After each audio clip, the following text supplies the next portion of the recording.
Hardcore Lies. Hey guys, Rob from Georgia here with you one more time. Today I get to play fill-in. Have not seen that in quite a while here at Body Bags. But with Sam, it was just a little bit of a, I don't know, weird thing in Body Bags. It's just whatever. It's just, he couldn't do it. And so I went ahead and found something. And something actually I've been wanting to watch anyways. And so this is a fill-in review here for Thursday. This was an engagingly pleasant surprise, and that is, of course, the possession of Hannah Grace, which I do believe Glenn,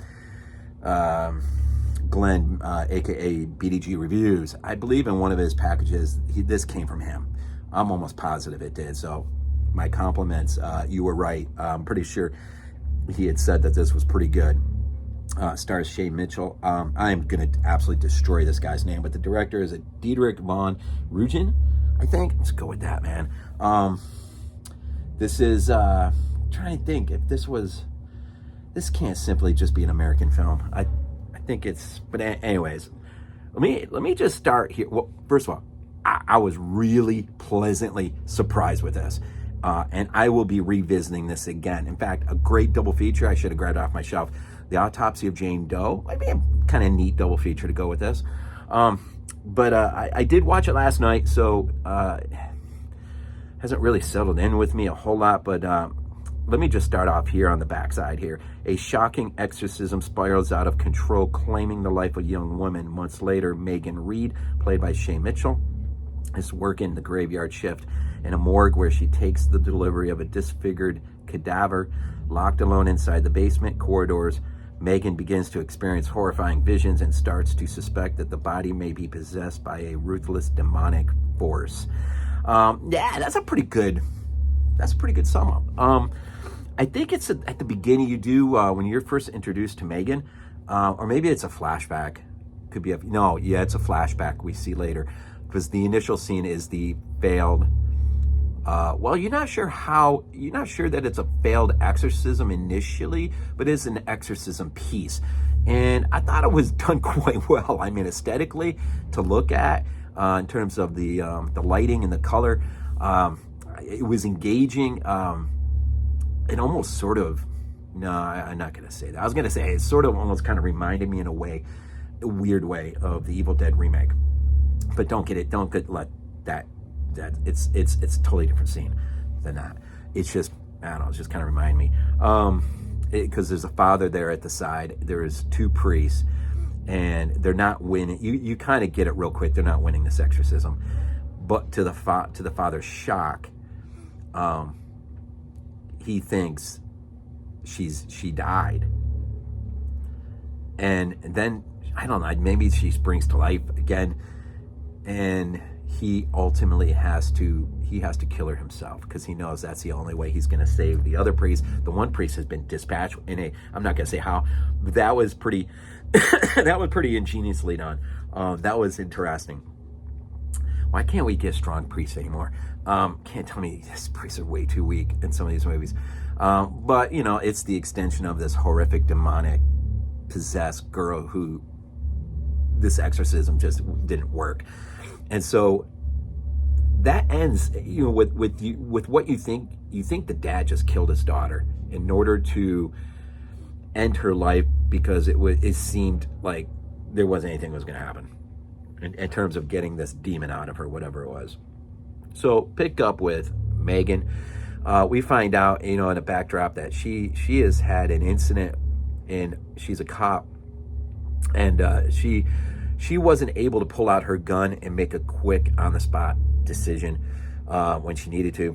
And as a result, I think she voluntarily, her partner ends up being killed in the process. And so she walks away from the force. And so, I guess it's like a year later or whatever, and her friend is trying to get her back on track with life. And so I think she hooks her up with this job in the morgue at, I think it's Boston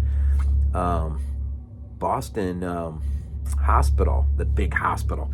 And this morgue is huge, man. This morgue. And so basically her job is graveyard shift, and she is the one in charge of basically bringing in as the cadavers come. In fact, this movie was originally named Cadaver. I almost wish it would have left it like that. It would have been way better title for the movie. But she basically processes all the dead bodies that come in throughout the night, photographing, documenting, fingerprinting, and all that stuff. And then she locks them away in the wall till the next stage of what happens to the body. And let me just say this: I think this is one of those subgenres of films that really creep me out, because I don't like thinking about that junk. I don't like thinking about, like, will that be me someday? I just don't even want to think about it, man. It just really, really creeps me out. But so eventually this body, when it comes in, and there is a little bit of a catch thing. When Hannah's the one who is possessed. When her body comes in, it is trashed, man. It is like been through what. I mean, it is trashed. But the demon is still in her, and so that will play all sorts of havoc throughout the night. And it's one of those weird movies, man, where it just, for a good beginning chunk of the film, it's like, okay, I don't know if I've really seen this before quite like this. This feels fresh, may not be, but it feels fresh. It's, but then you get to that one moment where it pivots and you start feeling like, okay, I know what track we're on now. And that's not a bad thing. I think it executes itself pretty well right to the end. But it just, the second half of the movie doesn't quite feel as fresh, I guess, as the first part, if that makes any sense to you. But it is engaging, man. The character of Megan, Shay Mitchell, is awesome. The girl, I was watching a little bit of the documentary last night, the girl who plays Hannah Grace, it's no CGI, all practical. She's a contortionist, and what she's able to do on screen is absolutely sick, man. It is absolutely sick. She definitely should be up in there in a realm with the ghost from The Grudge, those sort of weird contortionist type demon ghost things. The mortuary scene is so freaking awesome. It's one of the best. Now, I think everyone says The Autopsy of Jane Doe is probably hands down one of the best those type of movies. There was that one too with what's his name there? The guy who plays the young Ben Kenobi in the prequels. What's his name there? He was in that movie where the serial killer, he worked in a morgue, and Nick Nolte's in it. But God, what was that movie? Anyways, this is, it's, you kind of, you sort of know the type of film you might be in for, but at the same time, I think it's fresh enough, it's done well enough, it's pretty solid. It really is a pretty solid movie. The girl who plays Hannah Grace, I can't think of her name right now. Oh wait a minute, I remember Karen. Oh wait, Kirby. Yeah, Kirby. Is it Kirby? Kirby Johns? Is that it? She's freaking awesome. A lot of the minor cast members are also pretty solid too. Even the goofy, the one goofy security guard, who adds a little bit of lightheartedness to the movie, is all right for that type of character. But yeah, I was pretty shocked, man. In a good way. I was really thoroughly entertained, and I'm not. I mean, the end is the end, and it does give closure, in a sense, and for the most part, I think you can buy a lot in here. There's some points where you start to get off into that, okay, but it's still a fun ride. It's still a fun ride. At no time did I ever want to just turn this movie off.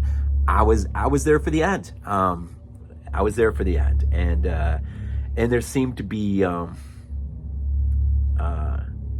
It's funny, Hannah Grace. Grace is what Megan Reed's character needs more than anything, and she gets it through this demonic creature. In the end, this demonic creature unwittingly, knowingly allows this other person to get their life together by having to deal with this. And so that is a really positive thought, I think.